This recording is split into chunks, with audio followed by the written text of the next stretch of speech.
15টা সুন্নত মুখস্থ রাখতে হবে। 1 নাম্বার সুন্নত ফজরের সালাত জামাতে পড়তে হবে। 2 নামাজ মুনাফিকদের কাছে সবচেয়ে কঠিন, একটা হচ্ছে ফজরের নামাজ আর একটা এশার নামাজ। 2 নাম্বার সুন্নাহ হচ্ছে আসওয়াক, মেসওয়াক করা।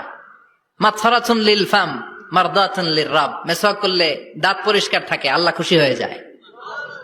বিশ্বনবী বলেছেন যদি আমার উম্মতের জন্য কষ্ট না হতো প্রত্যেক নামাজের আগে মেসওয়াক করা আমি ফরজ করে দিতাম। মেসওয়াক ছিল বিশ্বনবীর জীবনের শেষ আমল।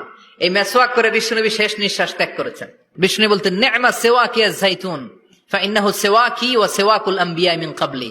জাইতুনের ডালের মেসওয়াক কতই না ভালো, কারণ এটা দিয়ে আমিও মেসওয়াক করি, আমার আগে সব নবীরাই জাইতুনের ডাল দিয়ে মেসওয়াক করেছে। সুবহানাল্লাহ। 3 নাম্বার হচ্ছে দুহুন, তেল মালিশ করবেন। বিশ্বনবী জাইতুনের তেল চুলে আর গায়ে দিতেন।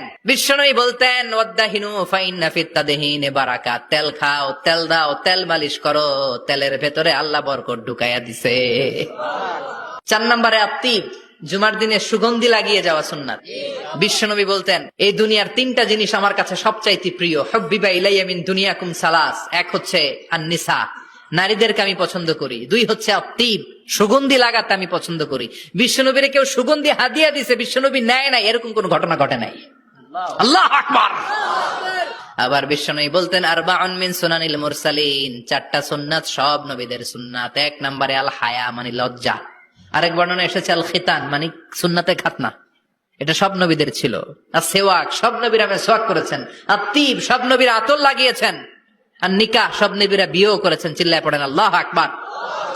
আর লিবাস আহসানা সিয়াব, সুন্দর জামা পরা। নট নেসেসারি যে নতুন জামা হতে হবে, পুরাতন জামাও ধুয়ে আয়রন করে পরলে একটা সৌন্দর্য আছে না নাই? ইন্নাল্লাহা জামিল ওয়া ইউহিব্বুল জামাল, আল্লাহ নিজে সুন্দর, সৌন্দর্যকে আল্লাহ পছন্দ করেন। এরপরে ইকসারুস সালাহ আলান নবী, বিশ্বনবীর উপর বেশি বেশি দুরূদ পড়া। বিশ্বনবী বলতেন জুমার দিন শ্রেষ্ঠ দিন, এই দিন আমার উপর বেশি বেশি দুরূদ পড়ো। ফাইন্না সালাতাকুম মা'রুদাতুন আলাইয়া, কেননা তোমরা যে আমার উপর দুরূদ পড়ো, আমি মরে যাওয়ার পরে এই দুরূদ গুলো কে পাঠিয়েছে তার নাম, তার বাবার নাম সহ ফেরেশতারা আমার কবরে দিয়ে আসে। সুবহানাল্লাহ। সাহাবারা বললেন ইয়া রাসূলুল্লাহ কাইফা সালাতুনা মা'রুদাতুন আলাই, আপনি মরে যাওয়ার পরে আমাদের দুরূদ কেমন করে আপনি দেখবেন? ওয়াকাদ আরিমতা, আপনি তো পচে গলে মাটির সাথে মিশে যাবেন। বিশ্বনবী বলেন ইন্নাল্লাহা হাররামা আলাল আরদি আন তাকুলা আজসাদাল আম্বিয়া, নবীদের লাশকে খেয়ে ফেলা, নবীদের লাশকে পচিয়ে ফেলা জমিনের সব মাটির জন্য আল্লাহ হারাম করে দিয়েছেন। এরপরে বিশ্বনবী বলতেন জুমার দিনে সূরাতুল কাহাফ পড়বা, কাহাফ পড়া সুন্নাহ। বিশ্বনবী বললেন সূরাতুল কাহাফ যে তেলাওয়াত করবে ইয়াকুনু লাহু নূর, এই সূরাতুল কাহাফ কিয়ামতের দিন তার সামনে বিশাল একটা আলো হয়ে আসবে। এই আলো দিয়ে পুলসিরাত পার হয়ে ওই বান্দা জান্নাতের ভেতরে ঢুকে যাবে। আবার বিশ্বনবী বলেন যারা সূরাতুল কাহাফের প্রথম 10 আয়াত তেলাওয়াত করবে জুমার দিন, শেষের 10 আয়াত যারা জুমার দিন তেলাওয়াত করবে, দাজ্জালের ফিতনা থেকে তাদেরকে মুক্ত রাখবে কে? এরপর আত-তাবকির ইলাল মসজিদ, মসজিদে আগে আগে যাওয়া সুন্নাত। আগে যিনি যাবে উনি কি পাবে? তারপরে গরু, তারপরে বকরি, তারপরে মুরগি, মুরগির পরে ডিম না আন্ডা? আন্ডা। আল মাশিউ আলাল ইকদাম, বিশ্বনবী বললেন হেঁটে হেঁটে জুমার নামাজে যাওয়া সুন্নাহ।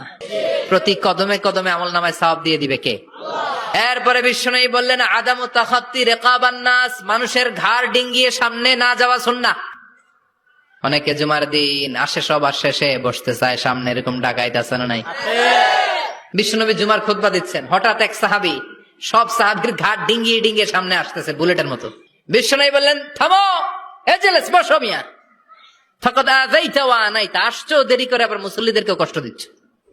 যেখানে জায়গা পাবেন ওইখানে বসবেন, মানুষের ঘাট ডিঙ্গিয়ে সামনের কাতারে যাওয়া এটা ঠিক না। এরপরে বিশ্বনবী বললেন দুখুলুল মসজিদে রাকাতাইন, জুমার নামাজের দিন মসজিদে ঢোকার পরে 2 রাকাত পড়া সুন্নাত। কয় রাকাত? 2 রাকাত।